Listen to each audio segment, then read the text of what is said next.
Today, we'll meet some folks who are breaking the mold by celebrating their past. A post office, some superheroes, some superhumans. So why don't you hop in and travel with me and bring your appetite, your imagination, and some empathy.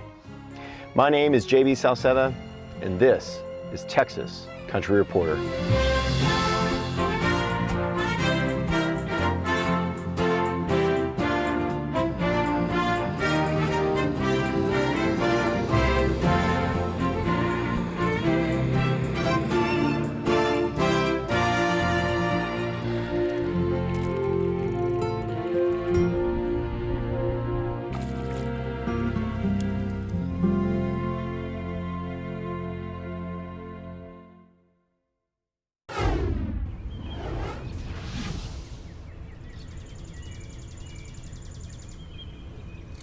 Since 1915, the New Braunfels Post Office has served its community with architectural beauty and trust.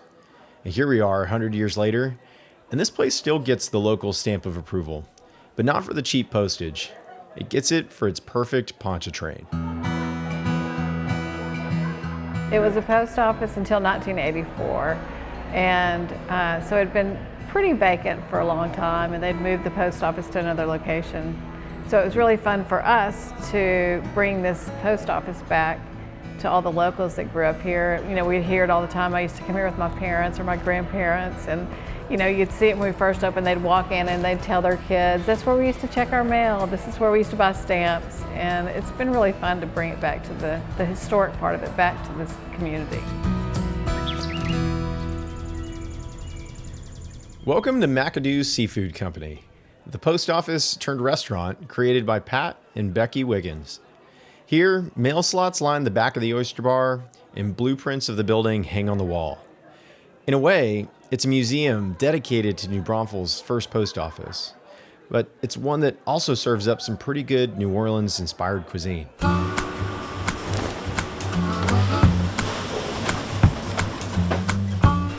As somebody growing up in East Houston, I was very happy about the progress that we've made in bringing more of that kind of Louisiana flavor to Central Texas. Yes. And, certainly scratches that itch for myself. Yes. Now, as far as y'all's menu, what are y'all's favorite items? What would each of y'all pick if you had to pick one? I love the Cajun enchiladas. Oh, wow. There's kind of a mainstay. Really? Yeah, and then my Boudreaux, the Boudreaux sauce is good on anything. Wow. We also have the fresh oysters. We get them all from the East Coast. Then we have some Gulf oysters, and that's really been a huge addition. People love our oyster bar. There's really, I don't think anything that I wouldn't recommend. It's a restaurant, but it does feel very much like a museum as you walk around. There's so many little nods to what was here before. Why is that the case? When we first got here, New Braunfels downtown was pretty dead, and we just knew that there was some history here that needed to be preserved. We did try to preserve as much as we can, and we just have, photographs and blueprints and stickers of the old post office we left on the front window. The letter thing, I saw you taking a picture of that at the host stand. So we try to have nods to it, the male and female in the bathroom, but not just be in your face, this is a post office. Yeah. Because a lot of 20-year-olds don't even know what a post office is. Yeah. So, but thank you. It does feel a little bit like a museum or a tribute. Where did the name McAdoo's come from? One day we were out front, and I looked at the corner of the building, and on the cornerstone it says William McAdoo. On all these buildings built in this era have a cornerstone with the date, the architect, the Secretary of Treasury, and then as we walked out down the steps, and we'd been wrestling with this for weeks or months, Becky looked over and said, hey, there's the name.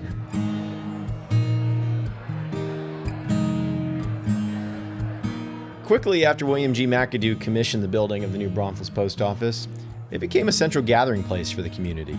And today, thanks to the Wiggins, it still is. Pat and Becky's son Turner and his wife Caroline recently joined them in the day-to-day running of McAdoo's, all in the hopes of preserving this iconic location for many generations to come. What do you hope for the business in 30 years? I hope we're still here, and not just us, but I hope the business is still here. I hope it's a legacy for our family. It really is a great feeling for us to be able to share it with people and people identify the restaurant with us.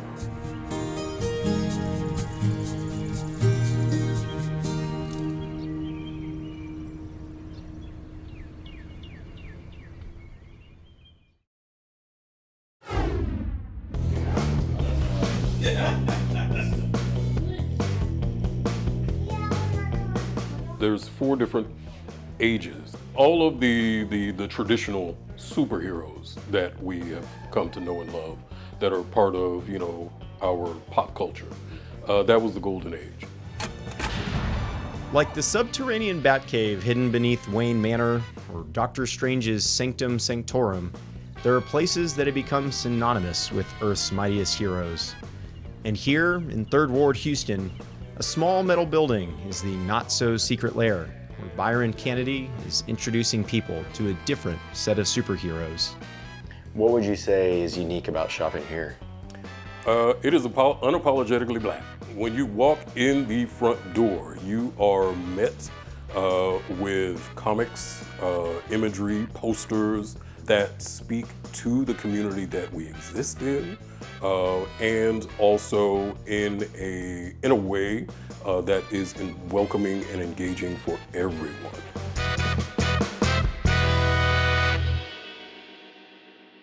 Will that be all for you? That'd be all for me, thank you. Okay. Welcome to Gulf Coast Cosmos Comic Book Co., the only black-owned comic book shop in the state. Here, diverse characters and stories like Batman and Robin and Howard sit right alongside mainstream superheroes. Byron's even stocked the shelves with work from a few independent local artists as well, all in an attempt to share his love of comics with the world.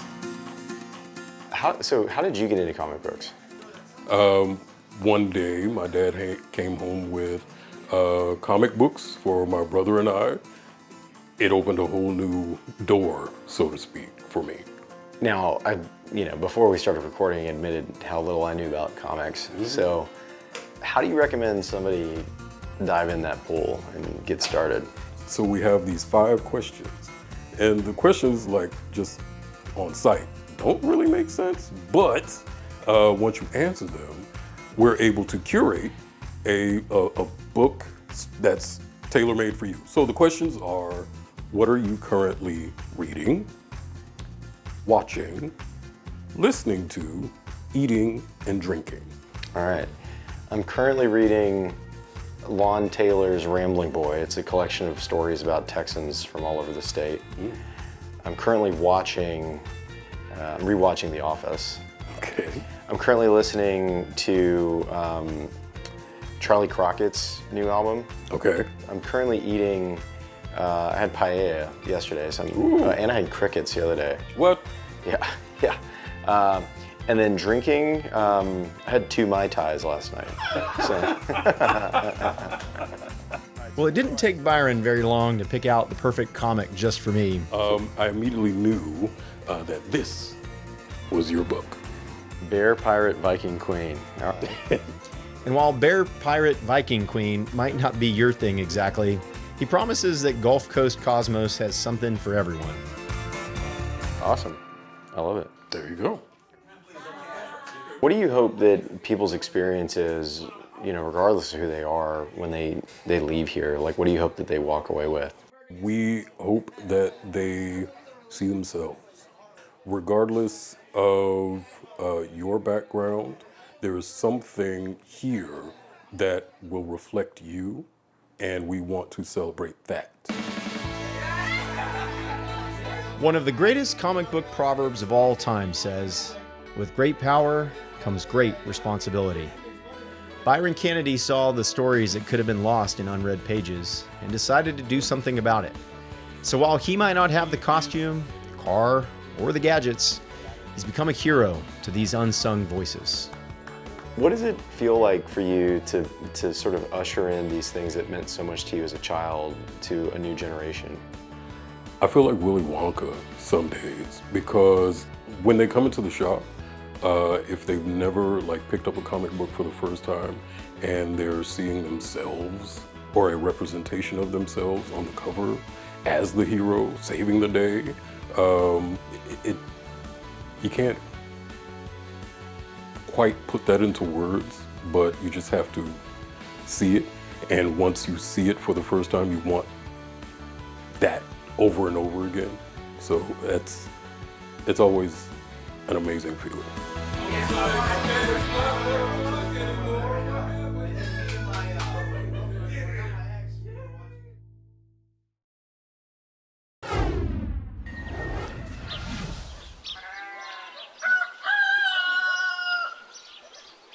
Cows, goats, horses, mini horses, chickens, ducks, turkeys, pigs. We have exotic birds, tortoises. We cover the gamut of pretty much anything. It's been said that until you've loved an animal, a part of your soul remains unawakened. Their unconditional affection makes everyday life a little brighter, while also comforting us in moments of chaos. And there are few people who understand that bond quite like Jamie Wallace-Griner. Look at those chin scratches. When people ask you what you do, how do you explain it? That is a good question. I don't think I've ever been asked that before. Typically, it's the crazy animal lady. That's the short version. I think what I try to say is I don't actually do much. I'm just really good at paying attention. And the animals do all the work. I just tell their story because they don't have words. But that's really all I'm doing, is I'm being kind to the animals. I'm bringing animals into my family that need me. And then I'm being kind to the people that need them. And by doing that, something really magical happens sometimes. This magical oasis is called Safe in Austin, a 10-acre ranch in Leander that's not only Jamie's home, but a sanctuary for animals given a new lease on life. That's Peter, he's my BFF. He's my first ever pig rescue. Some of these guys have been through some stuff, like my one-eyed, three-legged goat Evie over there. She's a bit sassy. The menagerie of mistreated creatures that call Safe in Austin home all have backgrounds of abuse, neglect, or special needs. And many were left on death's door. It's Laverne, Flower, Emmy, Hercules. That is until Jamie opened up her arms and her land to these special animals. But our four-legged friends aren't the only ones being healed here. Safe in Austin isn't just about rescuing the animals that need us the most. Say yay! It's also about rescuing the children who need them even more. So on Saturday mornings, we can have anywhere between 30 to 50 kids. Wow. Coming to help run the rescue. It's the one morning. We have special needs children and adults here every single day of the week, but on Saturdays, it's a massive amount because of school and all of that. The entire rescue, all 200 plus animals, are cared for by just these kids. That's incredible. On Saturday morning, yeah. This is Benny. He is very large, but very cute. He is very cute, you're right. The range of stories that you'll meet today are vast. Everything from basic autism and anxiety to the most extreme trauma that you can imagine, to rare genetic disorders that could take their lives at any moment, to fetal alcohol syndrome. We got 5-year-olds that can probably run this whole rescue at this point that were born with fetal alcohol syndrome. We have kids in wheelchairs, kids nonverbal. You'll see. I'm excited for you to meet them, but it's Me too. it's absolute magic. That's what we call Saturdays. It's beautiful chaos. I'm gonna get it. Beautiful chaos is the best way I can describe what it's like to watch Safe in Austin come alive. Animals with missing limbs, neurological disorders, and other health issues are wrangled, washed, and walked by people with their own struggles. This judgment-free zone has become a safe haven for anyone who's ever felt different. Oh, he is sore. And it all started when an angel came into Jamie's life. Where you going, bud? You look so good. So Safe in Austin started accidentally, but I have 3 biological kids, and one of which has autism. And 10 years ago, I brought home a dog appropriately named Angel to be his autism service dog, and she changed my son's life. I say healed parts of his heart that even I couldn't get to as his mother, and just instantly inspired the concept of what animals can do for us. He used to have sort of a classic autism, physical harming sort of breakdown and overwhelm moments, and she prevented them from happening. She was trained to, when they started, push him onto the ground and lay on top of him. But within 6 weeks of her in his life, he had stopped completely having self-harming, overwhelming issues at all. And one of the things that Angel helped us point out in the beginning, and it's a big aspect of Safe in Austin, is to be proud of what makes you different. What makes you different makes you extraordinary.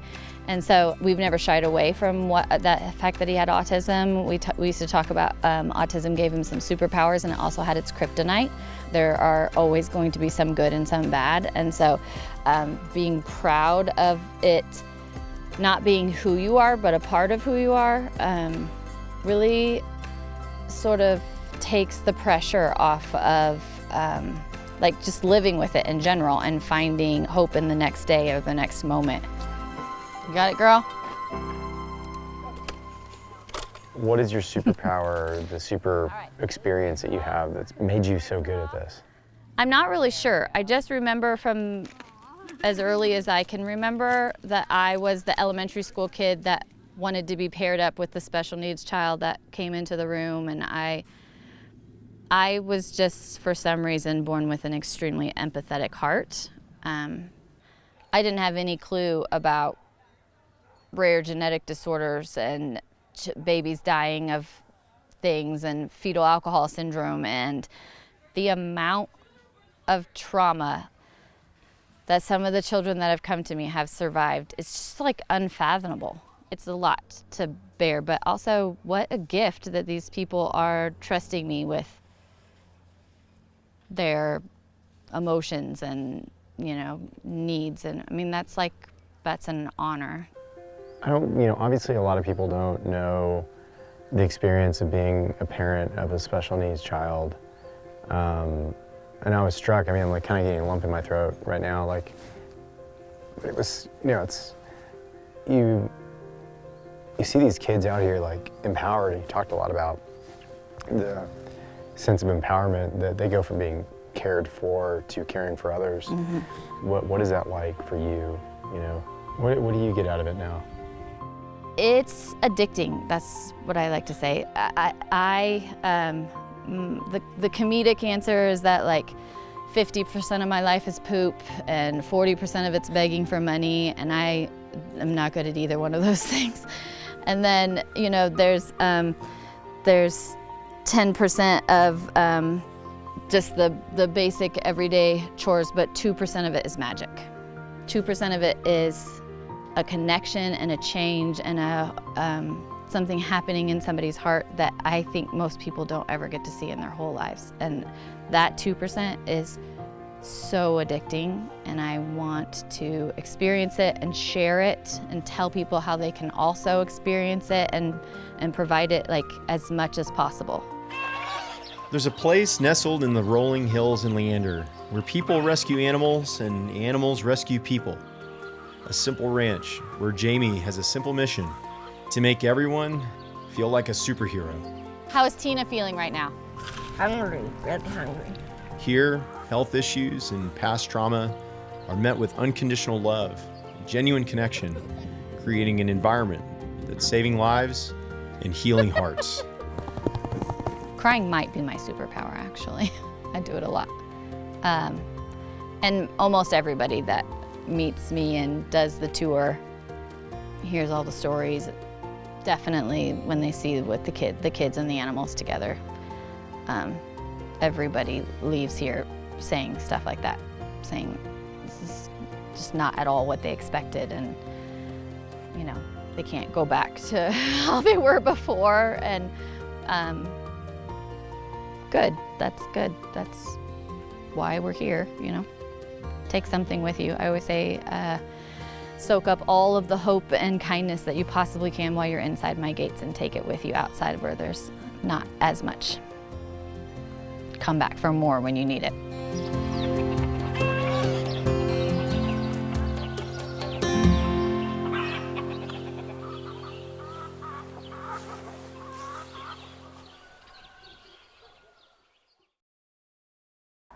Telling these stories gives me so much time to reflect on memories from my own life.